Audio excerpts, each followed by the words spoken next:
Hello everyone, welcome back to my channel. Obviously, as you guys see in the title, I'm going to be talking about the latest India-Pakistan crisis. So first of all, I want to extend my condolences to all the victims of the Pahalgam terrorist attack. Very gruesome, very brutal, as a terrorist attack always is. Basically this targeted, Hindu men. Uh, Obviously, very heartbroken when I think every Indian. Heard about this. Obviously we can only imagine the pain what their family members have been going through. So all we can do is just pray for their families well-being, and yeah, that's it. That's all we can do. But uh, as I said, I'm going to be talking about the latest crisis. So obviously what most people want right now, not only in India but especially in Pakistan, is what India is going to do next, right? So obviously, straight out of the bat, I don't know. So what India is going to do? So if you want to hear this podcast just to see what India is going to do, I think that is not what I'm going to say. Even I'm going to go out of my saying that nobody knows what India is going to do. Even these news channels, these analysts, I'm not using these analysts as a derogatory way. Even very credible analysts, even they are guessing what India is going to do right now, which is a good thing. Um, uh, so yeah, that's not what I'm going to be discussing. What I'm going to be discussing is about the context. So what I've been noticing after this terrorist attack happened is people, especially outside India, outside the world, especially the West, the rest of the world, is looking this incident as an isolated incident, right? So I would want to provide some context about this to basically understand what the bird's eye view, which is the profile picture, which is what I want to do with this channel. I want to basically see what's the bird's eye view, is what the larger game is, where things are right now. So that's what I'm going to be talking about, and where India is and what India is doing regarding Pakistan. So right. So that's basically what this podcast is going to be about. So yeah, stick till the end, and yeah, let's go. So firstly, as I said, for people who don't know about India Pakistan's history, so Pakistan as a nation doesn't is a baby of the British Empire, right? So Pakistan was is an art not was is an artificial state which was created by the British Empire while they were about to leave India at that time. uh, s- their main objective was, first of all, they were seeing the Soviet socialism being spread around the world, especially the developing world. So they were scared that, obviously they saw Soviet socialism as a threat, that ideology as a threat to their existence, to their ideology of capitalism and all of that. So to prevent that, obviously they saw that while leaving, I think they understood the Indian psyche, that India no longer wanted to collaborate with the West. They yeah, obviously many nations which are colonized uh, still collaborate with the West. Many nations in Africa are still, under the Commonwealth. That they are the British king and queen is still their head of state and all that bullshit. So obviously India refused that straight up, and saying, we are going to pursue our own thing and we are going to do our own thing. So they British were basically scared that, they were going the socialist way and all that. They are going out of our hands. So they wanted like a check for Soviet socialism, to check Soviet socialism. Also they needed correct amount of land so that to happen. So they had this bogey called the two nation theory. um, Basically which said that, basically when that happened, basically what it meant was the Muslim areas uh, formed a separate state, the Hindu areas formed a separate state. But to the contrary, many Muslim areas inside India which didn't join Pakistan, British were fine with it. But that's basically my point. They didn't really care about the two nation theory. They wanted their objective. They wanted land where they can monitor this. They can have like a loyal dog to kind of play their part. So they had this, they birthed a nation called Pakistan. So basically, if you look at the Pakistan's map before in 1948, so there were two areas. One obviously is the West Pakistan, which is the current day Pakistan, and the East Pakistan, which is the current day Bangladesh, right? So if you look at it, they were like the two bases, the two naval bases for them. Obviously, Bangladesh that time, East Pakistan was, it was at the center of the Bay of Bengal in a way, right? So if through them, India, they had significant, they wanted significant influence in the Bay of Bengal, Strait of Malacca, Indian Ocean, Pacific Ocean, all of that. And through West Pakistan, they had access in the straight up to the Arabian Sea, to the Indian Ocean. Obviously, Iran was right next to them. Afghanistan, it was the gateway to the West Asia, Middle East, basically. So they were very clear. Okay, so this is what the context is. So Pakistan is nothing but Anglo-Saxons' favorite baby. Anglo-Saxon. Obviously, the British were the leaders of that. Obviously, the baton was passed to the US after that, after the decline of the British Empire. So Pakistan was their favorite baby. So British and Americans love Pakistanis. So obviously, when I say Pakistanis, I don't mean when I say Americans and British, I don't mean the people. I don't think British people, British and American people, especially American people, I don't think they even know where Pakistan is on the world map. All they probably remember was, Osama bin Laden was found in Pakistan. Probably that the current generation would remember about Pakistan. Rest, I don't think they care about Pakistan. I don't think they care about India even. So I'm not talking about people here. I'm talking about the deep state. The CIA, MI6, State Department, all that. So they love Pakistan because Pakistan is like a useful idiot for them. So they can, their loyal dog, their most precious loyal dog, where that dog will do anything if you give them an extra biscuits. So that's basically what Pakistan is. So if you see that it's Pakistan's basic history is their collaboration with the West. They fought two major wars, that is the Soviet jihad in the 70s, when Soviet Union captured Afghanistan. Basically Pakistan at that time went to US and said, look, we are going to fight your war, just give us money and all that. So that's where Mujahideen came, and Al Qaeda and all of that. Basically, probably if well informed people already know about this, so I don't want to keep repeating it, but it's just a basic Wikipedia search, you can do that. But basically what I'm saying is, so Pakistan is a very it's a Anglo-Saxon baby. So the British and the Americans love Pakistanis, or they always love, because they are their most loyal dog. They give them money. They love military dictators in Pakistan. All that talk about democracy and all that bullshit. They love Pakistani military dictators. So they just lap it up. So yeah. So this is the context. So now, as far as Pakistan and India is concerned, obviously, so Pakistan um has always had this, you can call it ideological or anything. So they always saw India as their enemy.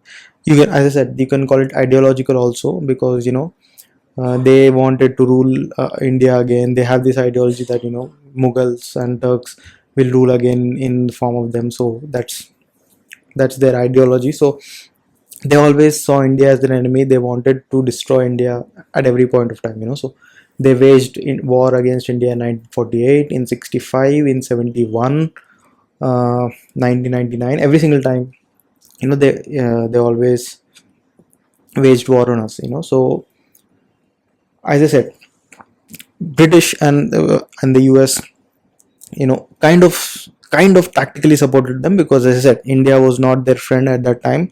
We were non-alignment at that time. US, they were in the mood that you're with us or against us. So we were basically non-aligned. We were kind of close with Soviets also, but that's a matter of different discussion. But they were like, okay, you guys do your dirty work with India at that time. So so Pakistan at some point of time, especially I think after, I would say 1971, I would say, when the whole East Pakistan thing happened, basically when India separated East Pakistan from Pakistan, basically. Just like, the Brits created a new nation called Pakistan, we created a new nation called Bangladesh, so it was, sweet justice. But anyway, so when that happened, I think Pakistani military, uh, first of all, for people who, as I said again, who don't know about India, Pakistan, especially Pakistan, in Pakistan there's no thing called the government. Okay, so the government, Pakistani government, are nobodies. Okay, so when you see someone called Pakistani defense minister or prime minister or some information minister, economic minister, all of that, or foreign minister, these guys have no power. Okay, they have, at best they can kind of guide or they kind of give advices, but the last hammer, the last shot is being taken by the military, right? So the capital of Pakistan is not Islamabad, it is Rawalpindi, where the army generals are there, so the army rules the roost there, they control everything, so the Pakistani military chief is the most powerful man in Pakistan. He calls the shot. Basically, all these guys are just, puppets. They are not in. They are in power because the Pakistani the military chief is his hand is on them. So because of their support, because of his support only, they are in power. So if the Pakistani military chief gets up tomorrow morning and said, I don't like the face of the foreign minister of Pakistan, he'll be gone like that. So okay, so this is the context. So there's no thing called the Pakistani government and all that. So the Pakistani military, as I said, they have waged war on us, war on India for 4 times now. So at some point they realized that conventional India cannot be defeated conventionally. That means from military to military, India cannot be defeated right now. They tried it multiple times, especially in 65, where they had the best chance, because at that time India was very weak. At that time we lost a war in 1962 against China, uh, and at that time, at 60s and 70s, Pakistan was the closest to Americans. At that time Americans loved Pakistanis, and they waged war at India when we were at the weakest, and they still couldn't beat us. So they basically came inside Kashmir. We went inside Lahore. So yeah, that's a different subject, but still, what I'm saying is, uh, Pakistan military at some point realized that conventionally we cannot beat Indian military. So what their strategy was to have unconventional methods, basically to not fight with them directly, right? So I will come to this a bit later, but as I said, they had this strategy called Bleed India by Thousand Cuts, where basically they fund these groups, mostly Islamist groups, to have terror inside India, especially in economic centers, so that India will, I wouldn't say grow economically, but definitely there will be speed bumps. Obviously, if there are bomb blasts or terror activities in major economic cities, obviously no investors would want to invest in that. So that's basically the plan. So they wanted to bleed India by that was their strategy basically. Okay, so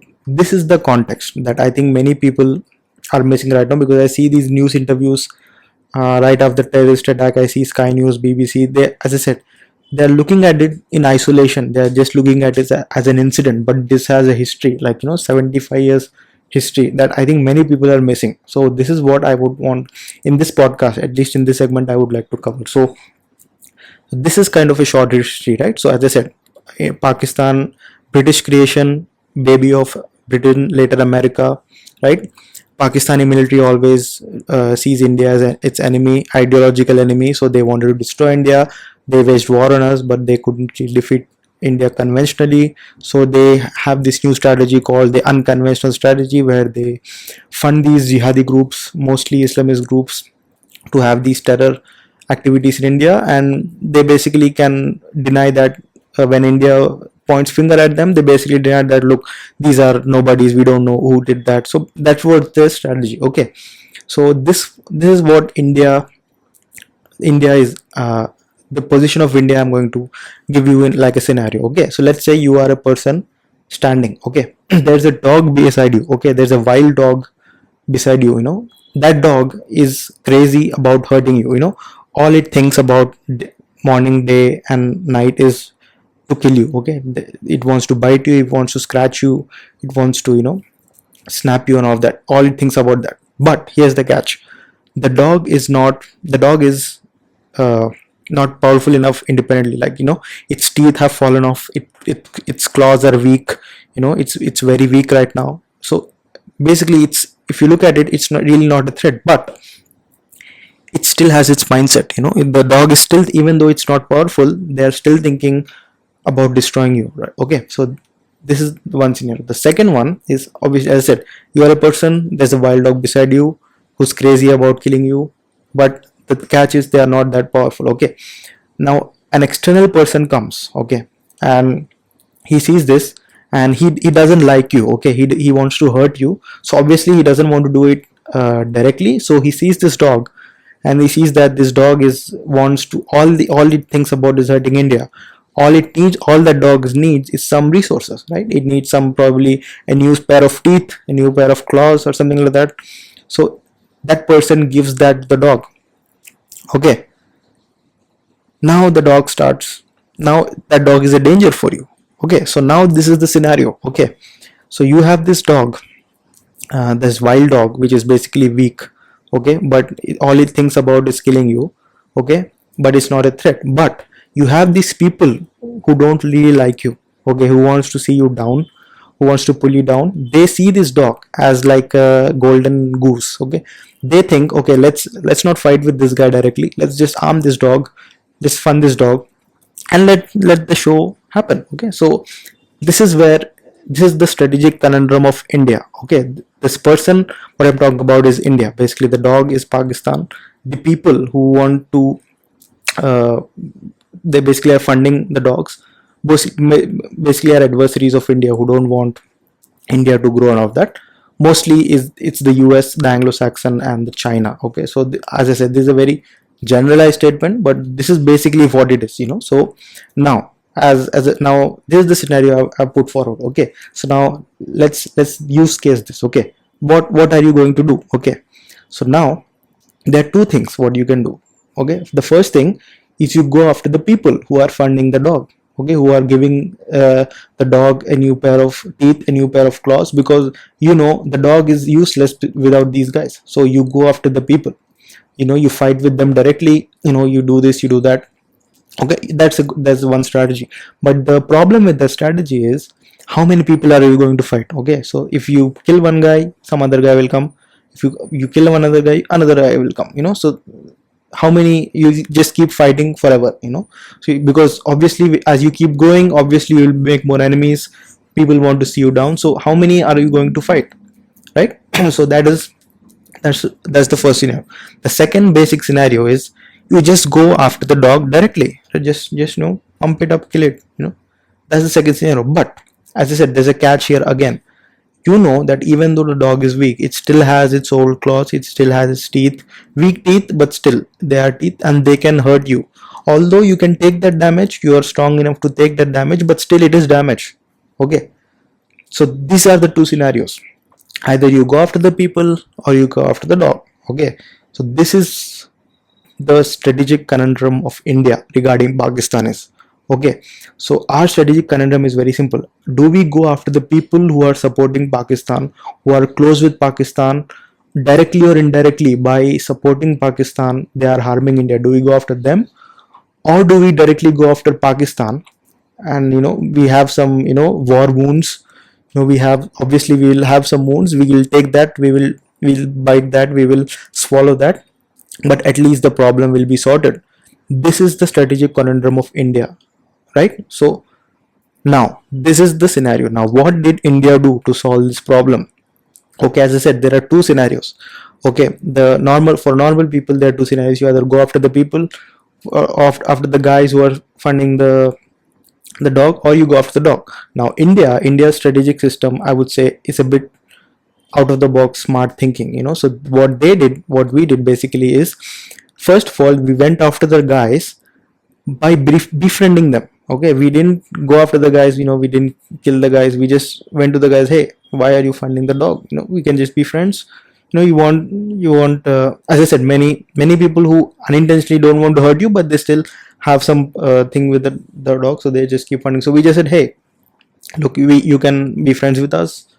you can do business with us, just stop funding the dog, we can be friends. So the example of this is basically the Middle East, the West Asia. So at that time, even in 80s and 90s, the West Asia, Middle East, basically the Saudis, UAE, Qatar, Kuwait, Iraq, and all of these, they were hardcore supporters of Pakistan, because as I said, ideology, they saw Pakistan is Islamist country, they are all that. So every time war broke out with India or something happened, obviously they went in support of Pakistan. So India saw this and they said, after I think 2014, when Modi and Mr. Ajit Doval, who was the national security advisor, is very creative guy, but when they saw this, they saw the strategic conundrum of India, right? So they, as I said, firstly they went after the people, they befriended them. Okay, China and US is a separate thing. I will come to that. But basically, the other sources of support that Pakistan has, mainly the Middle East, we went and befriended them, right? And that worked, right? So if you see earlier, as I said, any terrorist attack used to happen, anything used to happen, they would outright come and support Pakistan, blaming India, right? India is doing this, India is doing that. But now it's completely 180-degree. If you see the statements of UAE and Saudi and Kuwait and all that, they they basically are saying, we support, we support in India, we are sorry that India is going through this. Basically they're saying we are staying out of this. So that is a win for India. So basically we cut out the support. That's the first thing. Okay, we went after guys. We also, US, we got lucky because after 2000, US was obviously very close with Pakistan at that time. But after the 2000, the turn of the millennia, the turn of the century, obviously China started rising, and US saw that because of the Monroe Doctrine and all of that. They couldn't fathom another superpower in the world, so they wanted to contain China. They saw India as a likely rival to China, so they only started befriending us. So obviously India knows that. We know that Americans uh, are not making relations with us just out of friendship and goodwill. They know that they have this strategy of containing China. They want to use India and all of that. Obviously India and China, bilaterally we have some problems. Border issue, we fought 2 wars over that.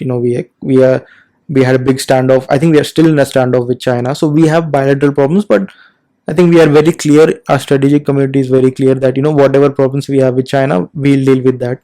We must build our own capabilities to deal with China. We should not, we cannot rely on anyone else. So that's basically the thinking. So I don't think we are befriending with US just because of China.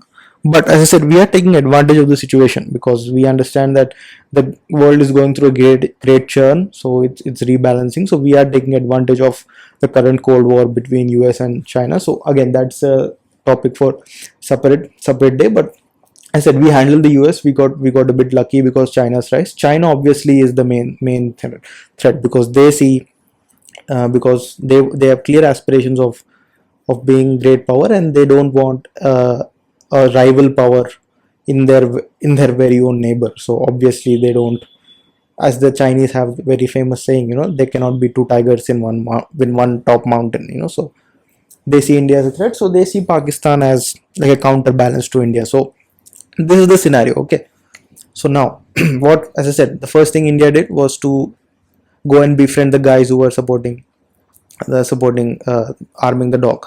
The second thing, which is I think more important, is we also went after the dog, right? So as I said, now the concept of deterrence comes here. Most of the people would have heard the word called deterrence. Deterrence is, let's say, okay, again this example. Okay, so the dog is barking at you. You can see it in the eyes, in the dog's eyes, that it's going to attack you. Okay, so now what do you do right now? Now what you can do is you take out a gun and you fire a bullet on air. Okay, you don't fire it at the dog, but you fire it at the air. Now the dog thinks that, oh dude, this guy has a gun. Okay, he pointed at the air, but he can point at me and he's going to kill me, right? So the thought is the deterrence, not the gun. Here, that's the basic difference that most people don't get. The gun is just a weapon. Okay, weapons can be changed. You can have a knife, you can have a small a nail cutter or something like that. The weapon is not the deterrence. The thought is the deterrence. The fear is deterrence, not the weapon. Okay, many people confuse that nuclear weapons give you deterrence. No, weapons don't give you deterrence. The thought, the psychological impact that it creates, that is deterrence. Okay, so India went after this deterrence. Now, as I said, the psychological thought, that psychological impact is the deterrence, not the weapon. So what is the main deterrence of Pakistan army? As I said before, Pakistani military's main fear is to have a direct conflict with India, to have a direct war with India. That is their main deterrence. They are, as I said, you can call me jingoistic or nationalistic, whatever it is, but the fact is the Pakistani military is scared to fight with India. For all they say, in the TV they say, we'll defeat India, or we'll do this, we'll that, but deep down we know that they are scared to fight India. It's very simple, because as I said, Pakistani military generals live a lavish life, so if I feel sometimes jealous of them, the kind of life they live. They live the king's life in Pakistan. They basically control the shit, everything. They have these amazing villas and all that. They have these, some DHA plots or something, and their kids send their kids to US and Washington and all of that. After retirement, basically they move out of the US. Imagine your country. Let's say you're hearing it from America. Imagine your army general, your chief, Mark Milley. I think he was the former army chief or something in the US. Imagine he used to lead the US army, and after retirement he went to some nice place and he invested everything. How would that make you feel? Like, you gave us so much and now you are leaving us. So Pakistani military generals are just like that. So they live a lavish life. So they live a spoiled life. So they are basically afraid to fight India directly. They can fight with Baloch, they can fight with even they cannot fight, actually they are losing basically, but still they can fight with insurgents, they can fight with their people, but they are scared to fight directly with India. That's why they they don't understand the basic concept. They say, we have nuclear weapons and all of that. As I said, weapon is not deterrence. Thought is the psychological thought is the deterrence. Okay, so Pakistani army is, their main deterrence is to fight a direct conflict with India, right? So India realized this. Okay, we know that right now, that their deterrence is the direct war with India. So after 2014, right? So what our basic strategy is very simple, right? So you play on this deterrence, right? So every time Pakistan does something, we push for war. Okay, so, and when that happens, we know that Pakistan military is going to back down, right? So I'll give you two examples, very practical examples. In 2016, when the Uri attacks happened, when terrorists attacked our airbase, so we did cross-border military strikes. Basically, what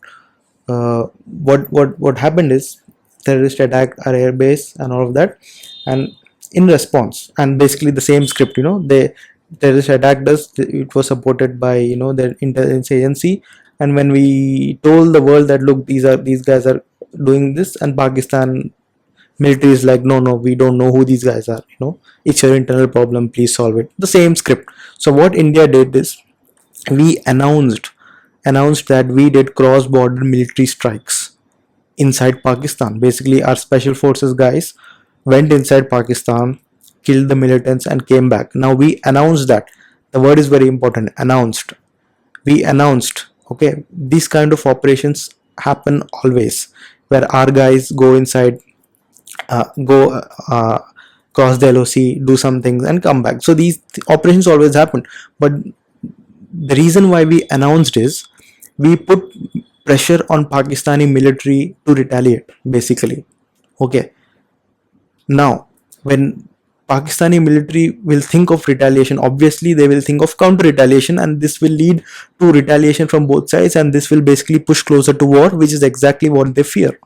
Okay, the deterrence which I'm talking about. So what they did, Pakistani military, what they did, they just denied it in 2016. No, nothing of that sort happened. Obviously we anticipated it, because This is the same army which denied their own soldiers in Kargil, so we anticipated that they're denied, then they did deny it, which is fine.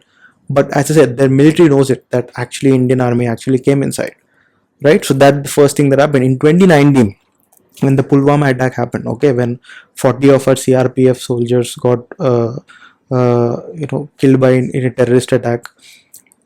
What India did 14 days after, I think, we went inside Pakistan.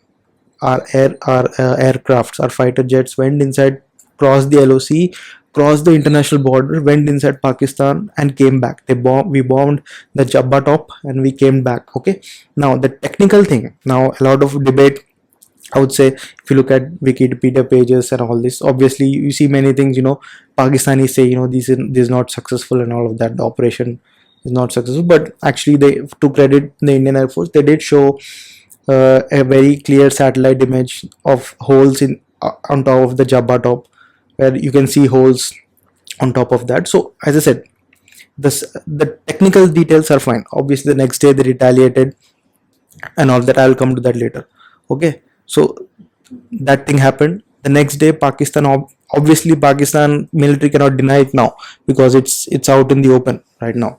The reason why it was made in public was to put pressure on the Pakistani military to retaliate, and to India wanted the escalation ladder.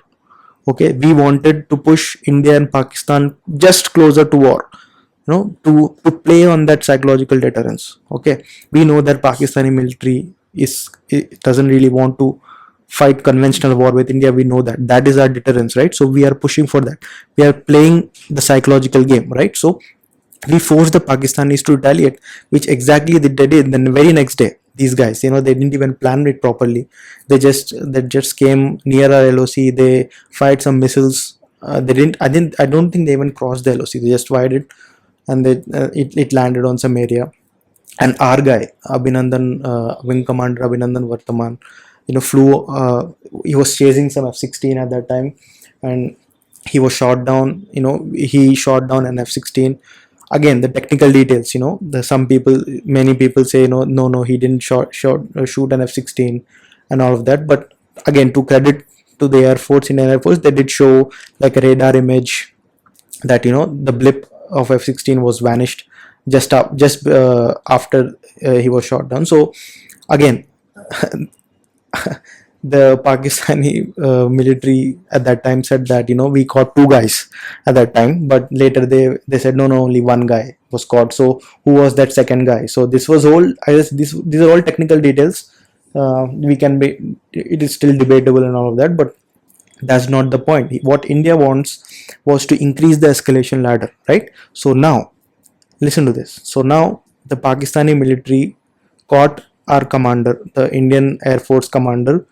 They caught them because his jet was shot down in Pakistan's area at that time. So he was captured. He was basically taken as prisoner of war, right? So now this played exactly into India's hand. Now, if you look at it from an outside perspective, right? If you see an Indian military an Air Force guy getting shot down inside Pakistan and getting caught, obviously you see it as a loss. Okay, obviously. But as I said, this is what actually India wanted. They wanted to increase the escalation ladder right now. Obviously, because our wing commander was captured. Now India said that if you do not release that, if you not release our guy, we will wage war on you. Okay, we are going to do a missile strike on you. Obviously, Pakistan is also going to respond. India will respond again. This will increase the escalation ladder, and we'll go closer to war each minute, which is what India wanted. We wanted to play to that psychological deterrence, right? So listen to this now. Now, as soon as the Pakistan caught our Air Force guy, they released him the very next day. Why do you think they released him the very next day? Now, if you look at the media reports at that time, even the Prime Minister said that we are doing it out of peace. We do not want war. They said all of this. All of that is dog shit. All of that is bullshit. And they don't give a shit about peace. Okay, just people who are listening to this video, just go to YouTube, type Ayaz Sadiq Pakistan Parliament India. Okay, you see that video. You see a Pakistani parliamentarian. Just to translate it, he basically said in the parliament of Pakistan that when the night on the night where the Indian Air Force pilot got caught, I was in the room with the Pakistani general and the foreign minister, and the foreign minister was basically pleading. Uh, he was basically saying in Hindi that पैर कांप रहे थे, पसीने आ रहे थे, which basically means my legs were shivering and all that. Again, I'm not saying this. I'm not. These are exact words that he said. He said that we are. His legs were shivering. His sweat was coming out of his hair, saying that please leave the Indian pilot. Let him go home. Let him go. Leave him to India, because if we do not do that, India is going to attack us. And they left the pilot immediately. Why do you think that? They left the pilot immediately. As I said, Pakistan military, their biggest psychological deterrence is they do not want to fight a war with India. That is their deterrence. Okay, India realized this. This is exactly what India's strategy. As I said, the two-prong strategy. First of all, we are going after the guys who fund them, befriending them. Obviously, in most of the cases we do, because obviously most of the cases, all they want is good money. You can buy anyone, you can buy anything. So basically we say, look, if you be friends with us, we'll give you this, we'll give you that. So obviously we can do that. Most of the cases it worked. Now we attack the dog. The way we are attacking the dog is not by, as I said, we are not weapons and all that. That is secondary thing. The main thing, the deterrence, is the psychological deterrence. The main psychological deterrence that Pakistan army has is they don't want to fight a long war. They don't want to fight a direct conventional war with India. That is the deterrence. Now every single time Pakistan does something, their military does something, India ups the escalation ladder. Okay, they said now we will push India and Pakistan closer to war. This is what exactly India's strategy is. Every time Pakistan does this, now this is becoming a norm, right? So now in 2019, when this happened, even now when it is happening, we are pushing India strategic community. Basically, we are pushing India and Pakistan slightly closer to war, right? Knowing that Pakistani military does not want to fight, even though at the worst case scenario they will lose it, because they, as I said, they don't have the conventional capabilities to fight Indian army directly. Okay, they do not have the long war capabilities that they have. So they, and as I said, Pakistani military generals live the king's life in Pakistan. They don't want to sacrifice that. Basically, if Pakistani general lives a king's life in Pakistan, do you think he wants to fight war? They wants to fight in with the Indian army in Kashmir? No, obviously not. He wants to enjoy his life, bro. He wants to party. He wants to send his kids to the US. He obviously has a US citizenship and all that. Dual citizenship, all of them have. So he wants to enjoy his life. He doesn't want to get into all of this. So obviously he wants to avoid that. So this is the psychological deterrence that India is playing, right? So as I said, deterrence is not weapons. Having nuclear weapons, having this, having that, that is just one part. That's a small part. Okay, the major part is the psychological deterrence. Okay, so that's why you see these Pakistani ministers. As I said before, I know Pakistani ministers, these nobodies, these guys have no power in Pakistan. They go on television and these international media outlets like Sky News, BBC, all they say is two things. They keep saying the same two things. One, they say no, we don't want to fight war with India. We want to have peace. Please, we want to do this kind of joint investigation. Please accept that. They say that. Or they say no, we will fire nuclear weapons on them. So these are two things they say constantly, because as I said, first thing, they are scared that, as I said, they don't want to fight a war. Second thing, they are trying to create deterrence with India. Currently Pakistan has no deterrence against India, so they are trying to create a deterrence, saying we are going to fire nuclear weapons on India. Again, this deterrence, as I said, it's psychological. Whenever an Indian person sitting in India listens to Pakistani minister saying this, obviously if he's not informed, if he doesn't know how the game is played, obviously he's going to be scared. Obviously he's going to pressure the government, please do. Again, this is just generalization, but that's basically the thought, the strategy. He's going to tell this government that no, please stop doing that, let's have peace with it. So Pakistanis are trying to create a deterrence in India, and as I said, deterrence is not weapons, deterrence is psychological. Okay, so that's why India banned the Pakistani military, the channels and all of that, because as I said, we understood, the intelligence agencies understood that what Pakistanis are trying to do. We very well know that, as I said, these ministers, these nobodies, go on television and threaten nuclear strike on India. I've rarely heard Pakistani military threatening India with nukes, because they know what is going to happen to them if they do that. First of all, you need to have guts to press the nuclear button. I don't think they have the guts to do that.